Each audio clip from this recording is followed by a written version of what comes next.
আছি আলহামদুলিল্লাহ ভালো। চাচা আপনি ভোট দিবেন কই এবার? এই দিমুনি এলাকা ছেলে বেলা আছে দিমুনি। তা কালাম ভাই আপনি কই দিবেন ভোট? আরে ভোট আজ এরা সময় আছে ভোট দেওয়ার। আচ্ছা আচ্ছা, তাহলে ভোট দিবেন না?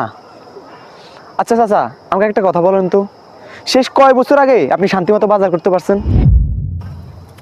জানি না। শুনেন কামাল ভাই আর রহমান চাচা, আমি বলতেছি না আপনারা কোনো দলকে ভোট দিন, তবে যাকে ভোট দিবেন একটু দেখে শুনে ভোট দিন। जाता है खून फिर खून है टपकेगा तो जम जाएगा, खून फिर खून है टपकेगा तो जम जाएगा।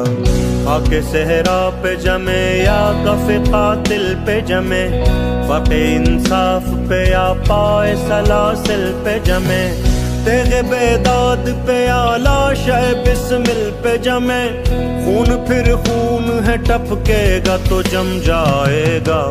जुल्म फिर जुल्म है बढ़ता है तो मिट जाता है, खून फिर खून है टपकेगा तो जम जाएगा।